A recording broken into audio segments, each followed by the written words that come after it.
గాంధీ చంద్రబాబు నాయుడు మధ్య ఒక hot line నడుస్తుందంటూ జగన్మోహన్ రెడ్డి కామెంట్ చేసిన పరిస్థితి ఉంది. దాని గురించి ఏమంటారు? హాట్ లైనా?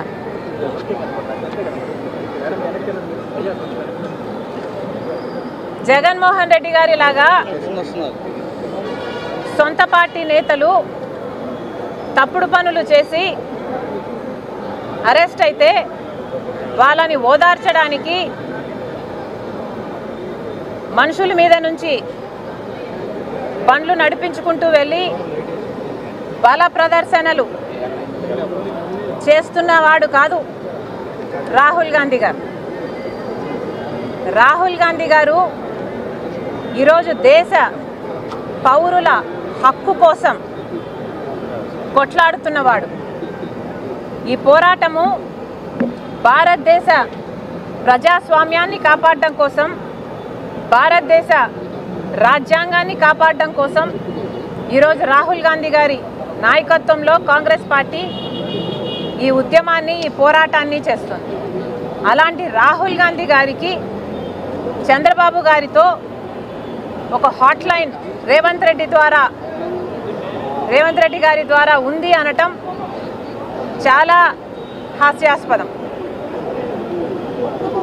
పచ్చకామర్లు కమ్మినోనికి లోకమంతా పచ్చగానే కనిపిస్తుందట. నిజానికి జగన్మోహన్ రెడ్డి గారికి మోడీ గారితో హాట్ లైన్ ఉంది.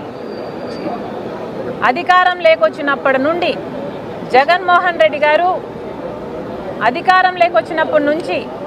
జగన్మోహన్ రెడ్డి గారు మోడీతో ఒక హాట్ లైన్ మెయింటైన్ చేస్తూనే వచ్చారు. కాబట్టే జగన్మోహన్ రెడ్డి గారి నీతిమాలిన రాజకీయాలు చేశారు కాబట్టే, తెర వెనక పొత్తు పెట్టుకున్నారు కాబట్టే మిగతా అందరూ కూడా ఇలా పొత్తులు పెట్టుకుంటారు, తెర వెనక రాజకీయాలు చేస్తారు అని జగన్మోహన్ రెడ్డి గారు అనుకుంటున్నట్టున్నారు. అయ్యా జగన్మోహన్ రెడ్డి గారు, రాహుల్ గాంధీ గారికి ఏ హాట్ లైను లేదు చంద్రబాబు గారితో. ఈ అష్యూరెన్స్ మేము చాలా ఖచ్చితంగా ఇవ్వగలం. కానీ జగన్మోహన్ రెడ్డి గారు, మీరు అష్యూరెన్స్ ఇవ్వగలరా? మీకు మోడీ గారితో, అమిత్ షా గారితో హాట్ లైన్ లేదన్న అష్యూరెన్స్ మీరు బైబిల్ మీద ప్రమాణం చేసి మీరు అష్యూరెన్స్ ఇవ్వగలరా? మీరు ఇవ్వలేరు. ఎందుకంటే మీరు మోడీ మెడలు వంచి ప్రత్యేక హోదా తీసుకొస్తాను అని అధికారం లేకొచ్చిన మీరు ఆ రోజు నుంచి అదే మోడీకి మెడలు వంచి ఎన్నోసార్లు కాళ్ళకు దండాలు పెట్టారు. ఎన్నోసార్లు బీజేపీకి ఏ బిల్లుకు కావాలంటే ఆ బిల్లుకు మద్దతు ఇచ్చారు. గంగవరం పోర్టు సైతం ఇలాంటి ఎన్నో ప్రాజెక్టులు మోడీ మనుషులకు కట్టబెట్టారు. మోడీ మనుషులు అంటే బీజేపీ వాళ్ళకంటే ఆఖరికి ఎంపీ పదవులు కూడా ఇచ్చారు జగన్మోహన్ రెడ్డి గారు. మరి హాట్ లైన్ ఉన్నది ఎవరికి? జగన్మోహన్ రెడ్డి గారికి మోడీ గారితో, అమిత్ షా గారితో హాట్ లైన్ లేదా? దీని హాట్ లైన్ అనరా? దీన్ని ఏమంటారు? దీని అక్రమ పొత్తు అంటారా, లేక రాజకీయ వ్యభిచారము అంటారా? ఏమంటారు? జగన్మోహన్ రెడ్డి గారు సమాధానం చెప్పాలి. అంతేకాదు జగన్మోహన్ రెడ్డి గారు నిన్న ఒక బాధ్యత గల హోదాలో ఉన్న ఏఐసిసి ఆంధ్రప్రదేశ్ ఇన్ఛార్జ్ మణికం ఠాగూర్ గారి గురించి చాలా చులకన చేసి ఎవడు వాడా అన్నట్టుగా మాట్లాడాడు. ఇది ఎంత జగన్మోహన్ రెడ్డి గారికి సభ్యత, సంస్కారము ఏవి లేవు అన్నది మరోసారి జగన్మోహన్ రెడ్డి గారే నిరూపించుకున్నారు. కానీ జగన్మోహన్ రెడ్డి గారు మణికం ఠాగూర్ గారు అడిగిన సవాలుకైతే సమాధానం ఇంతవరకు చెప్పలేదు. మణికం ఠాగూర్ గారు చాలా స్పష్టంగా, మీకు దమ్ముంటే మోడీ గారి మీద, మోడీకి వ్యతిరేకంగా మీరు పోరాటం చేయండి అని ఒక సవాలు విసరడం జరిగింది. మరి జగన్మోహన్ రెడ్డి గారు, మీరు మోడీకి వ్యతిరేకంగా పోరాటం చేసే దమ్ము జగన్మోహన్ రెడ్డి గారికి ఉందా? జగన్మోహన్ రెడ్డి గారికి ఆ దమ్ము లేదన్న విషయం 5 సంవత్సరాలుగా దేశ ప్రజలు చూస్తూనే ఉన్నారు. మోడీ గారికి దత్తపుత్రుడిగా మారింది జగన్మోహన్ రెడ్డి గారు.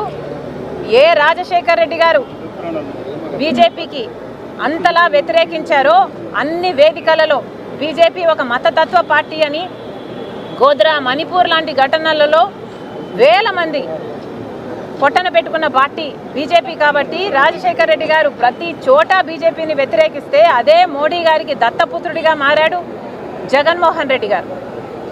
మరి జగన్మోహన్ రెడ్డి గారు గుండెల మీద చేసుకొని చెప్పాలి, హాట్ లైన్ ఉన్నది ఎవరికి? మోడీ దత్తపుత్రుడు మీరు కాదా? మీరు ఎందుకని ఈ రోజు వరకు కూడా అసెంబ్లీకి వెళ్ళలేదు? మీకు దమ్ముంటే ఇప్పటికైనా అసెంబ్లీకి వెళ్ళండి.